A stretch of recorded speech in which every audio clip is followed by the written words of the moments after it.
There's a song called Touch of the Master's Hand. I'm going to read just this first section of the lyrics, and then I'll read at the end the next section of lyrics. You may know the song. Well, it was battered and scarred, and the auctioneer felt it was hardly worth his while to waste much time on the old violin, but he held it up with a smile. I have a violin here, and it's actually a very small violin. It is a half size, I believe. It's John that used to play this when he was young, and he then traded it for the bass guitar, and now he uses the guitar. And James also, you know James, he also tried out on this thing. And that's when we had Nonoy Al-Saibar, and he was doing it at Temple City. He's an incredible teacher. And the Suzuki method. Look at this old violin. In fact, take a look here. You can see where the fingers have done their work. And also we have the little tape that Nonoy put on it so that he could learn easily. The children can learn where to put the fingers as they're learning to feel it out.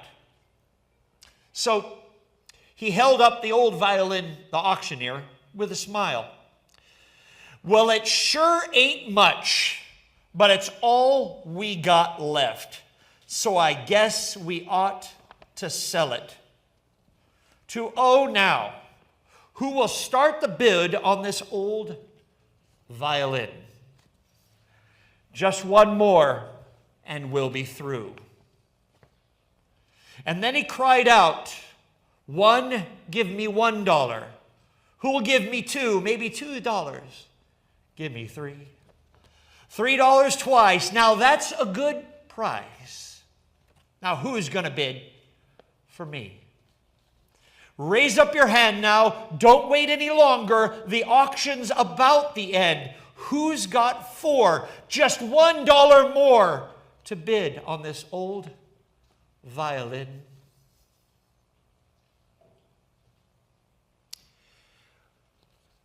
We as human beings see ourselves very differently than how God sees us. Don't raise your hand, but are you an old violin? Maybe you're a young violin. You know, the older ones oftentimes beaten up, but good. The young ones may not be beaten up, but sometimes they need a bit of work, right? To become more resonant through time. Everybody's different, but we all kind of are the same. When people see us from the outside, they don't see who we are, they see who they see. There was a man named Barak. Some people will say Barak, but it's actually it's a different pronunciation. Barak. Jeremiah. Turn with me in the book of Jeremiah. The Old Testament, it's almost right in the middle of the Bible.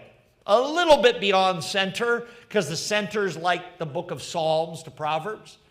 And you move right beyond there into the Nevi'im, the area that has to do with the prophets of the Old Testament.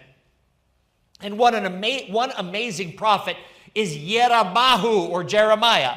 Yeramahu, he's spelled multiple ways in Hebrew, interestingly enough.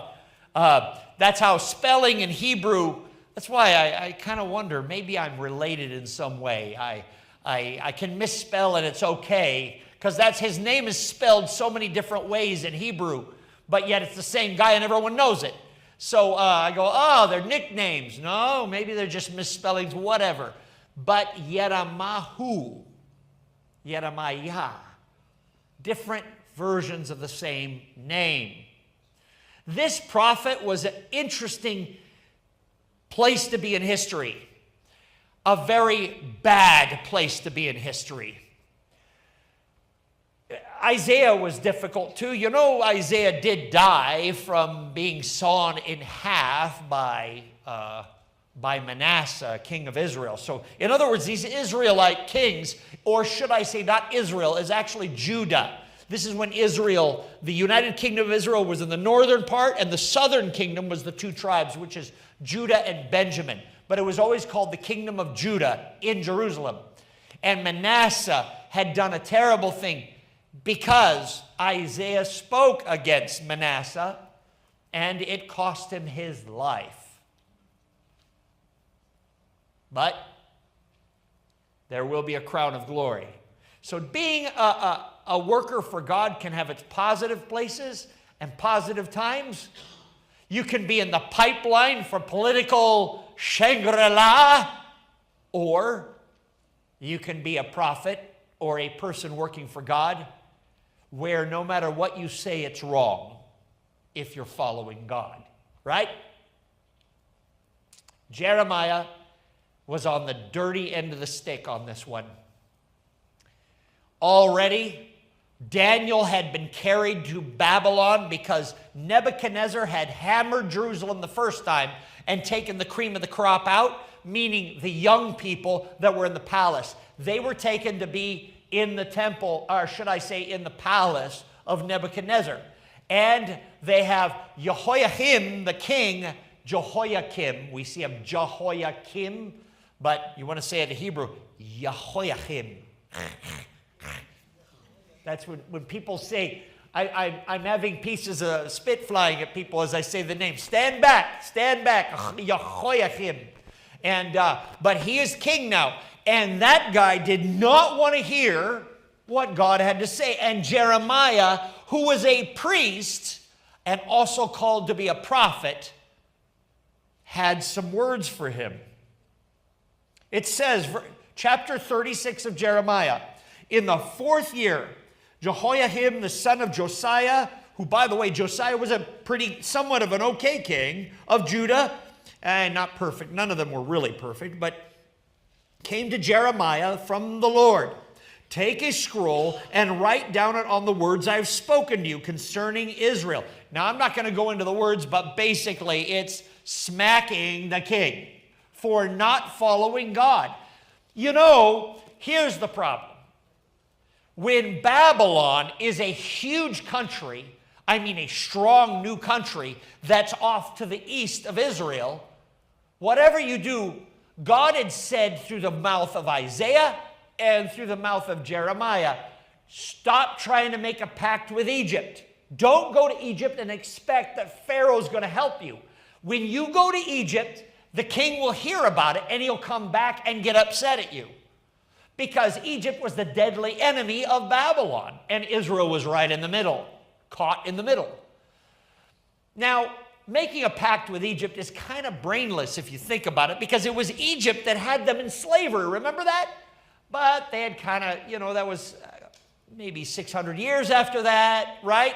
And so they're like, the new Pharaoh's not as bad. Well, okay. So Jehoiakim kept making pacts with them because he's figuring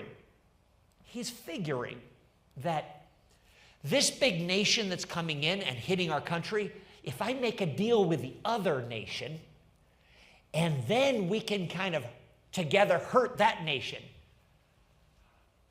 We don't see that at all on the front pages of newspapers today, do we? Right? Same. People don't learn what Israel at that time, or should I say the United Kingdom of Judah, had not understood the reality of the situation they were in. Israel had already fallen about 120 to 130 years beforehand. The northern kingdom of Israel, which were the 10 tribes, they had fallen to Assyria. But in Jerusalem, the Babylonian king Nebuchadnezzar said, as long as you guys owe allegiance to my kingdom, then you're going to be okay. He actually was trying. If you think about it, Nebuchadnezzar was saying, as long as you guys don't knife me, I'm going to bring some of your young people. They're going to be in my court. And eventually they'll come back and they'll rule this city. But Jehoiakim did not want anyone to rule over him. Well, he hadn't been following God, so that's what happens sometimes. As we don't do what God wants, our power diminishes. Well, so God had a word. God's saying, basically, Jehoiakim, just honor the king of Babylon. Actually, I sent Nebuchadnezzar. Basically, he's saying, I sent Nebuchadnezzar. I know he's not a great guy. Just listen to him. Don't make a pact with Egypt, and you're going to be okay. And Jehoiakim goes, well, I'm going to make a pact with whoever I want. I'm going to deal with this country so that I can beat on that country.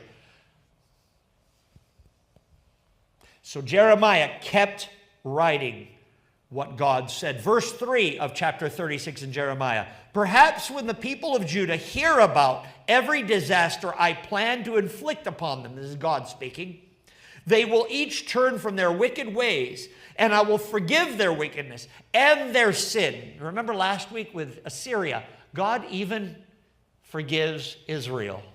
Not just Assyria, but he also forgives Israel. Verse 4. So Jeremiah called what? Baruch. Okay. Baruch, the son of Neriah.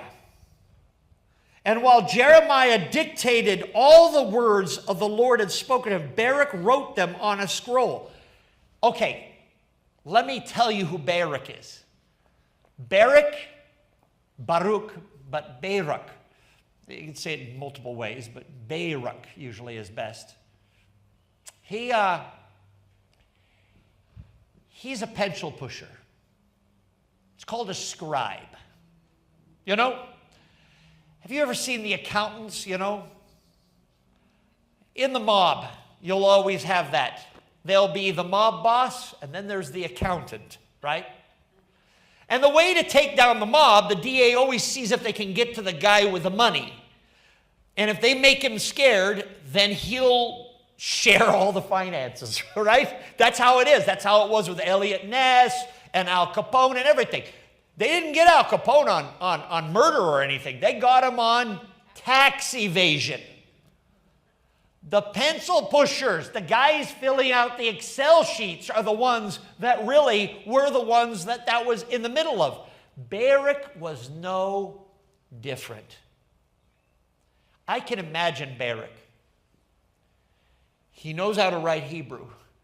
And he's hearing the words that Jeremiah is dictating, and his hand starts to shake. Okay. The words. And as you read the words in other parts of Jeremiah, because the book of Jeremiah actually is not written in chronological order. It's all gathered together and put the way it is. You have to put it in your own chronological order based on history. The words he's saying are words that, well, let me read. Let's see how people reacted to it. Baruch wrote them to the scroll. Then Jeremiah told Baruch, I am restricted and not allowed to go to the Lord's temple. Oh, there you go. Jeremiah, the king has made an edict that Jeremiah can't go to the temple. So he says, Baruch, you take care of it. So Baruch's going to have a scroll talking about the sins of the king that he's supposed to, let's read here, so that you can go to the house of the Lord on the day of fasting and read to people from the scroll the words of the Lord that you wrote and as I dictated. Who here wants to be Baruch? Now, we live in America, and I'm sorry, you know, there's people that talk about how there's somehow a dictatorship in America, but absolutely is not compared to the ancient world. There's actually media. There's actually rule of law that does exist. I know there's a lot of complaining right now, but you go to the ancient world, you say a word, you don't found anymore. You're gone. Goodbye. You know, one day you say, you know what? I don't like how the president looked yesterday. The next day, where's John? I don't know. I don't see him. There's something floating in the river. That's how it used to be in the ancient world. Nothing compared to today. Now, there are some countries where it is more like that. You know, Iran is a little more like that, right? Where the people come and then 50,000 of them just deleted. It's over. It's over. Literally.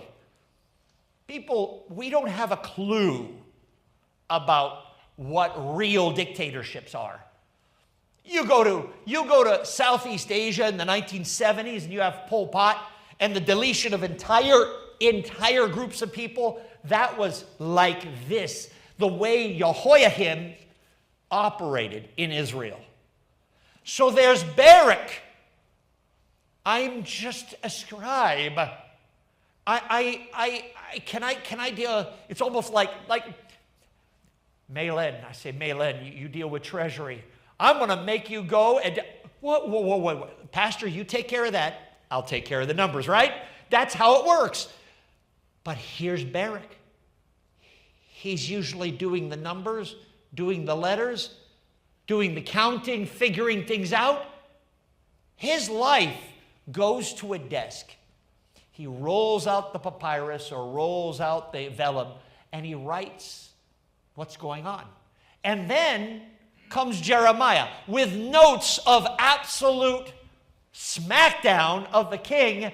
And he's asked, and now you're supposed to go read in front of the people. And you know Jeremiah's used to this. I mean, Jeremiah, just in the previous chapter or so, Jeremiah was thrown into a pit and buried in mud up to his underarms, stuck there for a few days until someone came and got him down from the pit that he was thrown in.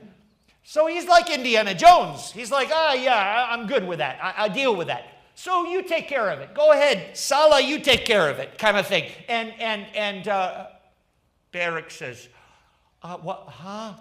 But let's read how this goes. Actually, let me stop right there. Let's go to Jeremiah chapter 45. Jeremiah chapter 45. This is a message that then God gives to Barak. And before I read this, I want you to realize that God does see our personalities, for He made us how we are. There are those of us who chew our fingers over big things, like whether someone's going to die or not. Then there are those of us who chew our fingers over numbers, which are big things too, but they're not as, it's a different kind of a work, right? God understands our personalities. And God sees us, who we are, and where we are. Young people, God sees you too.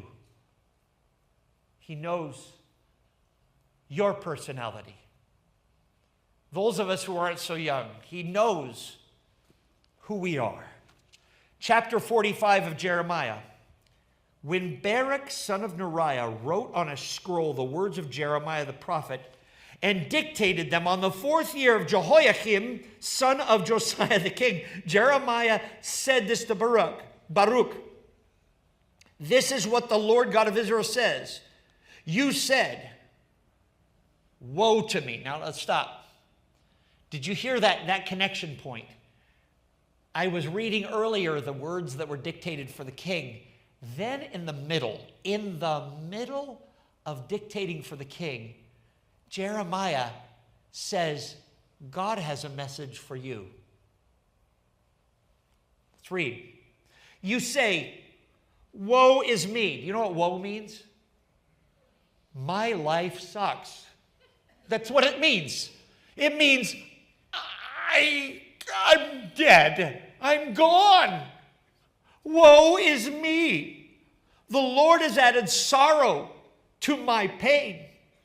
I am worn out and groaning and find no rest.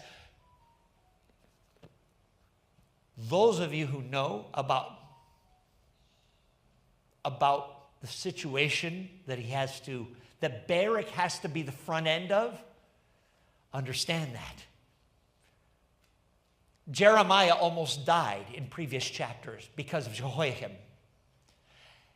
Barak has seen people die at the command of this king of Judah. And he says, I'm not a hero.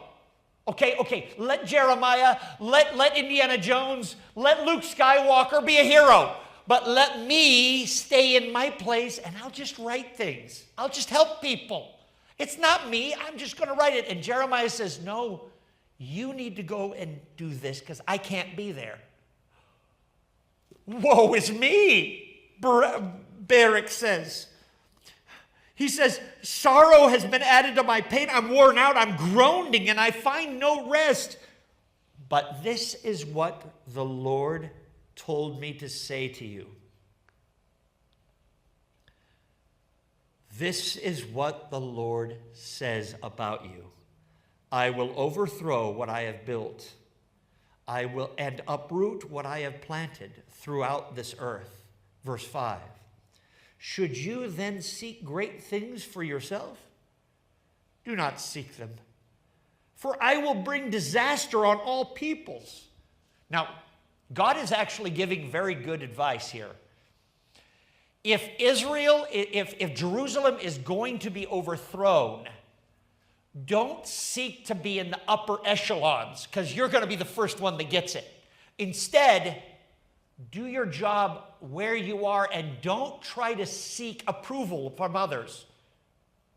But more than that, I will protect you. In fact, here it is. He says, I will bring disaster on all the peoples here, declares the Lord.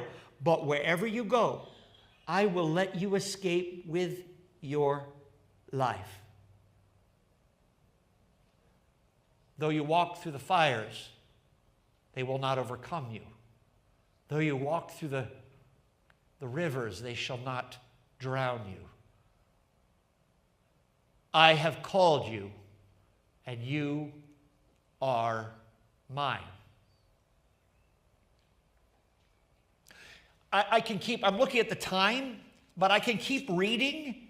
But I would like you later to keep reading. Take a look at how upset the king is. He actually takes the documents that Barak brings, and there's a really cool scene when there's snow out on the balcony in Jerusalem, in the old Ophel area. When we go to Israel, we always see that, the Ophel area, down to the south of the Temple Mount, where the Solomons and then where the kings are. And there's a balcony he's sitting at, and it's cold and snow is all over the ground, and he's cutting the scroll up and putting it in the fire one line at a time as it's being read to him. King was not happy. He did not like Barak bringing that message. He especially didn't like Jeremiah bringing a message like that to him. Things were too hot politically for him. And if he had an ability to be able to kill Barak, he would have done it. This reminds me, I remember the film The Holocaust. I saw it when I was a kid. And there was a family called the Weiss family, and there was these artists, and they were artists that were drawing some of the atrocities happening there outside of Auschwitz. And some German or some Nazi, the SS, they saw some of the pictures and they found the location where they had their hidden art, but they didn't know where the art was. And so they dragged the 3 artists to a place and tortured them until they share their art. So I can know, that's just how a regime does it, right? You make sure no one messes with you. And there was one guy, 2 of the guys are tall, one of the guys short and pudgy. And I remember as he was being dragged as a little kid, I remember hearing this. I'm not a hero. He was crying as he was being drugged to the place. I'm not a hero. I'm not a hero. You can't say anything. I'm not a hero. You can't tell anybody where things are, who and where. I'm not a hero. You know what affected me as a kid? That man died and didn't give up one thing that was to be, that the regime wanted. He died so that others might be protected, that were hidden. I'm not a hero. Barak is not a hero. I am not a hero.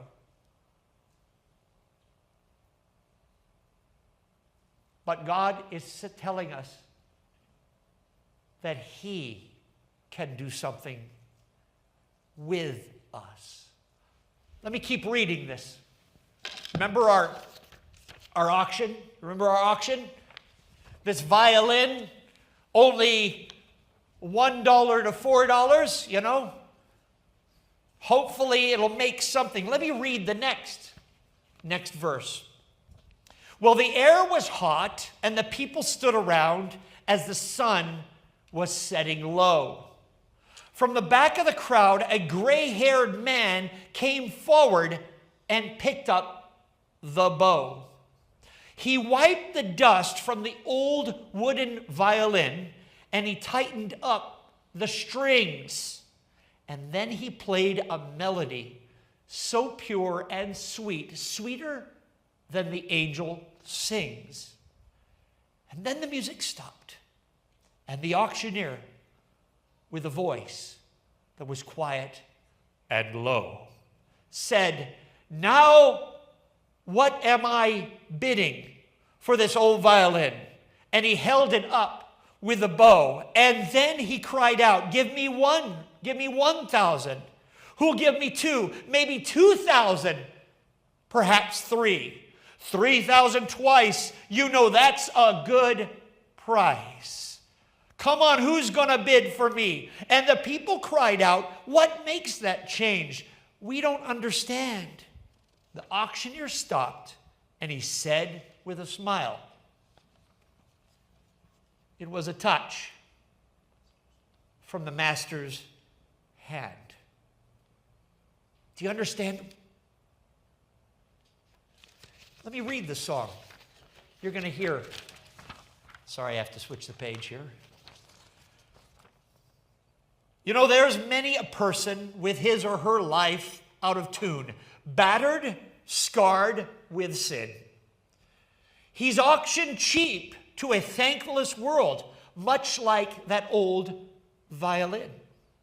Oh, but then the master comes, and that old foolish crowd, they never understood the worth of that soul and the change that is wrought just by one touch from this master's hand. And the people cried out, "Oh, give me 1,000. Make it 2, maybe 2,000. Make it 3.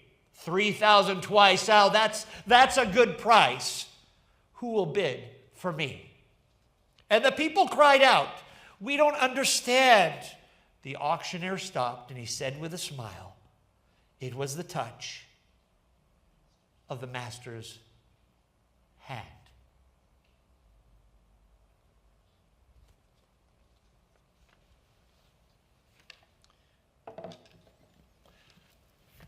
Why do I say this today? You see this Bible here? It's a thick book, isn't it?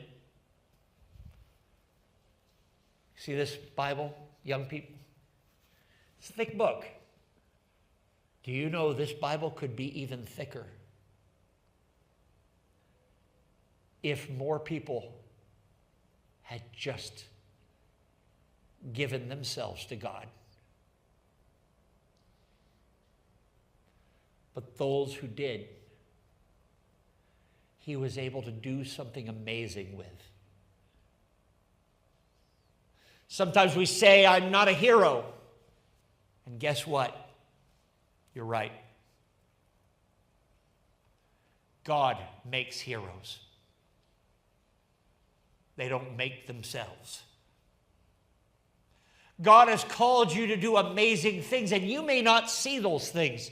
You may not feel those things. You may not really, frankly, care about the things that God might want to give you. But then something happens. And God touches you. And he makes you, I'll say it, to sing. Maybe not singing. I don't think you want me singing that much. But to sing, it means to do something amazing for God. God's called you to do that. You may not see it, but he says here in Philippians, he says to work for God who works in you, to will and to do in order to fulfill his good purpose. God has something for you to do, and you don't even have an idea about it, but he will show it to you as you submit yourself to the master's